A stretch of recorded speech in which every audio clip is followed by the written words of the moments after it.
Hello friends, welcome to commerce Pallikkoodam. അപ്പോൾ നമ്മൾ income ടാക്സിൻ്റെ part 2 ആണ് ഇന്ന് നോക്കുന്നത്. പാർട്ട് 2 ആയിട്ട് നമ്മൾ നോക്കുന്നത് റെസിഡൻസ് ആൻഡ് ടാക്സ് ലയബിലിറ്റി ആണ്. റെസിഡൻസ് ആൻഡ് ടാക്സ് ലയബിലിറ്റിയിൽ പ്രോബ്ലംസ് നമ്മൾ നോക്കുന്നുണ്ട്.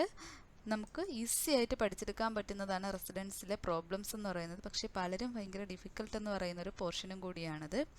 നമുക്ക് നേരെ ക്ലാസ്സിലേക്ക് കിടക്കാം. അതിനു മുമ്പ് എൻ്റെ ചാനൽ ആദ്യമായിട്ടാണ് കാണുന്നതെന്നുണ്ടെങ്കിൽ സബ്സ്ക്രൈബ് ചെയ്യുക, ആ ബെൽ ബട്ടണും കൂടി ഒന്ന് അമർത്തിയേക്കുക, ലൈക്ക് ചെയ്യുക, കമൻറ്റ് ചെയ്യുക, ഫ്രണ്ട്സിനും ഫാമിലിക്കും ഒക്കെ ഒന്ന് ഷെയർ ചെയ്യുക.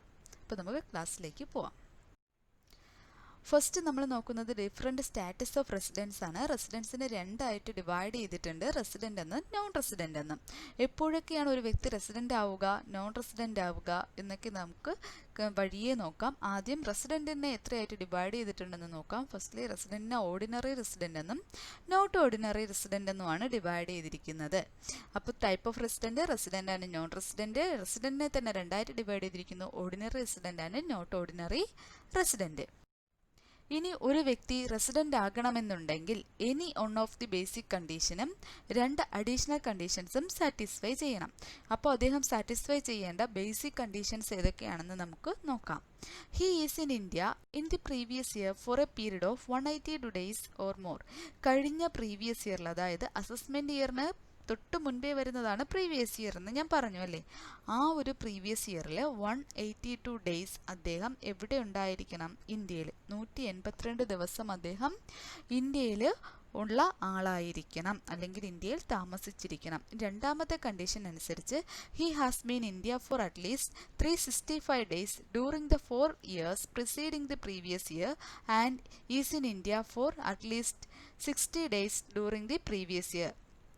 രണ്ടാമത്തെ ബേസിക് കണ്ടീഷൻ എന്ന് പറയുന്നത് അദ്ദേഹം കഴിഞ്ഞ പ്രീവിയസ് ഇയറിൽ 60 ദിവസവും അതിന് പിറകെ വരുന്ന പ്രീവിയസ് ഇയറിൽ, പ്രീവിയസ് 4 yearsൽ 4 വർഷങ്ങളിൽ 365 ദിവസവും, അതായത് വർഷം മുഴുവനും ഇന്ത്യയിൽ ഉണ്ടായിരിക്കണം. അപ്പോൾ രണ്ട് കണ്ടീഷൻസ്, അതിൽ ഏതെങ്കിലും ഒരെണ്ണം മാത്രം, അതാണ് ഓറ് തന്നേക്കുന്നത്. ബേസിക് കണ്ടീഷൻസിൽ ഏതെങ്കിലും ഒരെണ്ണം മാത്രം, ഒന്ന് 182 ദിവസം കഴിഞ്ഞ വർഷം ഉണ്ടാവുക, അല്ലെങ്കിൽ 60 ദിവസം കഴിഞ്ഞ വർഷവും 365 ദിവസങ്ങൾ കഴിഞ്ഞ 4 yearsഉം കാണുക. ഇനി രണ്ട് അഡീഷണൽ കണ്ടീഷൻസ് ആണ് നമുക്ക് തന്നിട്ടുള്ളത്. ഈ അഡീഷണൽ കണ്ടീഷൻസ് ഓറല്ല, കമ്പൽസറി ആയിട്ടും രണ്ട് അഡീഷണൽ കണ്ടീഷനും സാറ്റിസ്ഫൈ ചെയ്യുമ്പോഴാണ് ഒരാൾ റെസിഡൻ്റായി മാറുക. അതെന്തൊക്കെയാണെന്ന് നോക്കാം. First additional condition, he has been resident in India at least 2 out of 10 previous years preceding the relevant previous year. നമുക്ക് തൊട്ട് മുൻപേ വരുന്ന 10 വർഷങ്ങൾ എടുക്കുകയാണെന്നുണ്ടെങ്കിൽ അതിൽ 2 വർഷം അയാൾ ഇന്ത്യയിൽ ഉണ്ടായിരിക്കണം. എന്ത് ചെയ്യുന്നത്? നമ്മുടെ റെലവൻറ്റ് പ്രീവിയസ് ഇയറിന് തൊട്ട് മുൻപ് വരുന്ന 10 വർഷം, അതായത് 2020 അസസ്മെൻറ്റ്, 2019 പ്രീവിയസ്, അതിന് തൊട്ട് മുൻപ് വരുന്ന 2018 തൊട്ട് ബേക്കിലോട്ട് എടുക്കുന്ന 10 വർഷങ്ങളിൽ 2 വർഷം അയാൾ ഇന്ത്യയിൽ ഉണ്ടായിരിക്കണം. രണ്ടാമത്തെ കണ്ടീഷൻ ആൻഡ് ആണ്, അതും സാറ്റിസ്ഫൈ കമ്പൽസറി ആയിട്ട് ചെയ്യണം. He has been India for at least 730 days in all during 7 previous year. കഴിഞ്ഞ 7 വർഷങ്ങൾ എടുക്കുമ്പോൾ 730 ദിവസം അയാൾ ഇന്ത്യയിൽ ഉണ്ടായിരിക്കണം. അപ്പോൾ രണ്ട് കണ്ടീഷനും സാറ്റിസ്ഫൈ ചെയ്യുകയും ഏതെങ്കിലും ഒരു ബേസിക് കണ്ടീഷൻ സാറ്റിസ്ഫൈ ചെയ്യുകയും ചെയ്യുമ്പോൾ അദ്ദേഹം റെസിഡൻ്റായി മാറും. ഇവിടെ റെസിഡൻഷ്യൽ സ്റ്റാറ്റസിനെ ഈസി ആയിട്ട് കൊടുത്തിട്ടുണ്ട്. അപ്പോൾ ordinary resident, not ordinary resident, non resident നമുക്ക് നോക്കാം.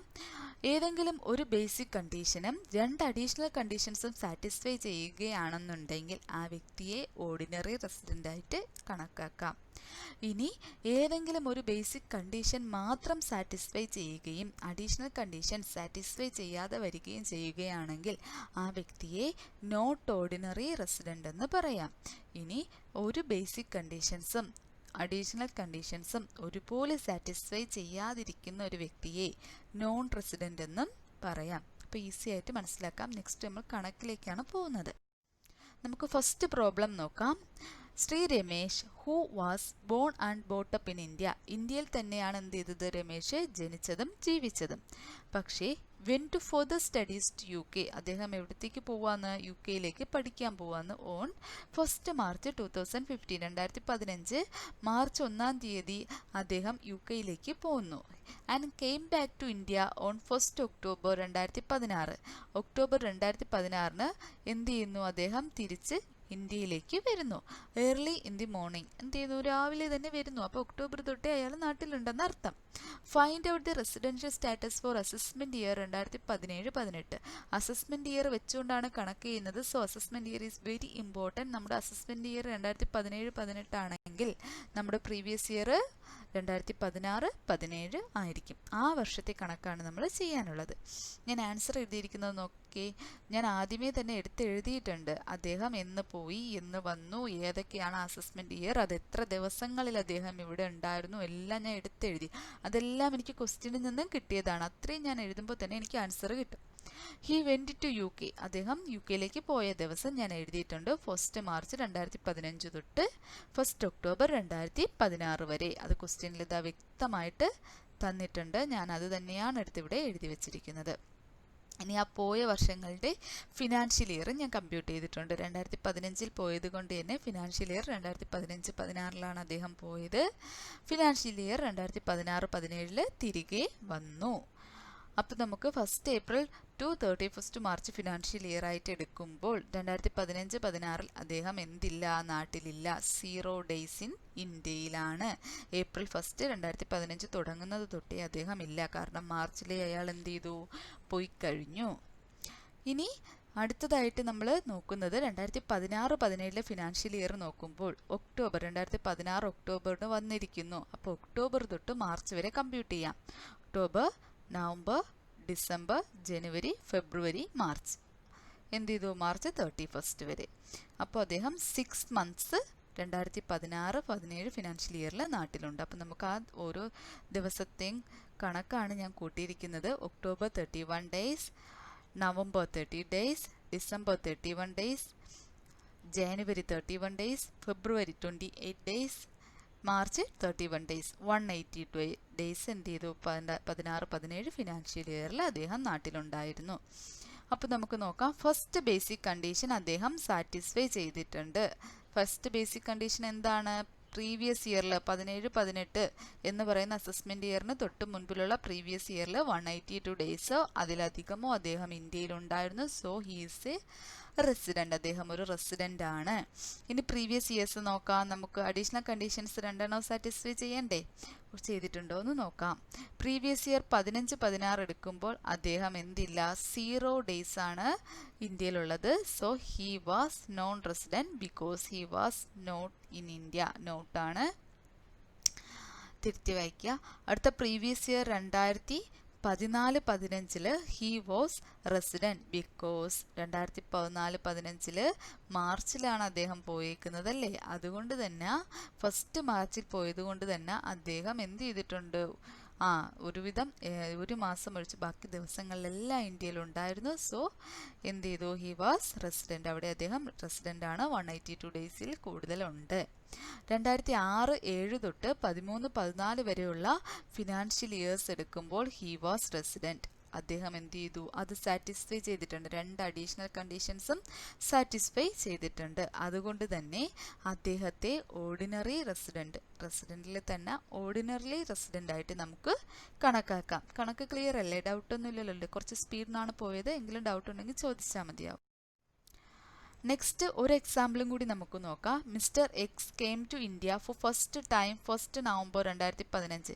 ഈ കണക്കിൽ നോക്കുക, അദ്ദേഹം ഇന്ത്യയിൽ ഉള്ള ഒരാളല്ല. അദ്ദേഹം ആദ്യമായിട്ട് ഇന്ത്യയിലേക്ക് വരുന്നത് November 2015 during stay up in India എന്ത് ചെയ്തു, സ്റ്റേ ചെയ്തു ഇന്ത്യയിൽ. 30 ഒക്ടോബർ 2016 വരെ അദ്ദേഹം ഇന്ത്യയിൽ സ്റ്റേ ചെയ്തു. ഹി സ്റ്റേഡ് ഇൻ മുംബൈയിലാണ് സ്റ്റേ ചെയ്തത്. 10th May 2016 he stayed in Mumbai up to 10th May 2016. Sorry, repetition ആണ്. And thereafter remained in Bengaluru till his departure from India. അതിനുശേഷം അദ്ദേഹം എന്ത് ചെയ്യാണ്, ഇന്ത്യയിൽ നിന്നും പോവുകയാണ്. Determine his residential status for the assessment year 2017-18. Assessment year തന്നിട്ടുണ്ട് 17-18. അത് വെച്ച് പ്രീവിയസ് ഇയർ ഞാൻ എഴുതിയിട്ടുണ്ട് 16-17. 16-17 1 ഏപ്രിൽ മുതൽ 31 മാർച്ച് വരെ. ഹി കെയിം ടു ഇന്ത്യ ഞാൻ എഴുതിയിട്ടുണ്ട്. 2015 ലെഫ്റ്റ് എന്നാണെന്നും എഴുതി വെച്ചിട്ടുണ്ട്. 30th ഒക്ടോബറിനാണ് പോയിരിക്കുന്നത്. അപ്പോൾ നമുക്ക് കാൽക്കുലേറ്റ് ചെയ്യാം. He is in India 1st April to 30th October 2016-17 നമ്മുടെ പ്രീവിയസ് ഇയർ വെച്ചിട്ട് ഏപ്രിലിൽ 30 ഡേയ്സ്, മെയ്യിൽ 31 ഡേയ്സ്, ജൂണിൽ 30 ഡേയ്സ്, ജൂലൈയിൽ 31 ഡേയ്സ്, ഓഗസ്റ്റിൽ 31 days, September 30 days, October 30 days. Total days 213 days, 213 ദിവസം അദ്ദേഹം എന്ത് ചെയ്തു, ഇന്ത്യയിൽ ഉണ്ടായിരുന്നു. അപ്പോൾ നമുക്ക് ബേസിക് കണ്ടീഷൻ സാറ്റിസ്ഫൈ ചെയ്തു അല്ലേ? അപ്പോൾ നമുക്ക് അഡീഷണൽ കണ്ടീഷൻസ് സാറ്റിസ്ഫൈ ചെയ്യുന്നുണ്ടോ എന്ന് ഇനി നോക്കാം. അങ്ങനെയാണെങ്കിൽ മാത്രമല്ലേ അദ്ദേഹം പ്രസിഡന്റ് ആവുകയുള്ളൂ. But he has not been in India for more than 729 days during 7 previous year preceding 2016-17, so he is not ordinary resident. അദ്ദേഹം ആദ്യമായിട്ട് ഇന്ത്യയിലേക്ക് വന്നതാണെന്ന് ഞാൻ പറഞ്ഞു അല്ലേ, അതിനു മുമ്പ് ഇന്ത്യയിലേക്ക് വന്നിട്ടേ ഇല്ല. അതുകൊണ്ട് തന്നെ ബേസിക് കണ്ടീഷൻസ് മാത്രമേ സാറ്റിസ്ഫൈ ചെയ്തിട്ടുള്ളൂ, അഡീഷണൽ കണ്ടീഷൻസ് ഒന്നും സാറ്റിസ്ഫൈ ചെയ്തിട്ടില്ല, because he is not ordinary resident. അപ്പോൾ ഇന്നത്തെ ക്ലാസ്സിൽ നമ്മൾ ഇത്ര മാത്രമാണ് ഡിസ്കസ് ചെയ്യുന്നത്. എന്തെങ്കിലും ഡൗട്ട് ഉണ്ടെങ്കിൽ നിങ്ങൾ കമൻറ്റ് ചെയ്താൽ മതിയാവും. അപ്പോൾ നമുക്ക് നെക്സ്റ്റ് വീഡിയോയിൽ സാലറിയുടെ ക്ലാസ് സ്റ്റാർട്ട് ചെയ്യാം. അതിനു മുമ്പ് വീഡിയോ ആദ്യമായിട്ട് കാണുന്നവരൊന്ന് സബ്സ്ക്രൈബ് ചെയ്യുക, ലൈക്ക് ചെയ്യുക, ഫ്രണ്ട്സിനും ഫാമിലിക്കും ഷെയർ ചെയ്യുക, കമൻറ്റ് ചെയ്യുക. അപ്പോൾ അടുത്ത വീഡിയോയിലേക്ക് കാണുന്നത് വരെ ബൈ ബൈ.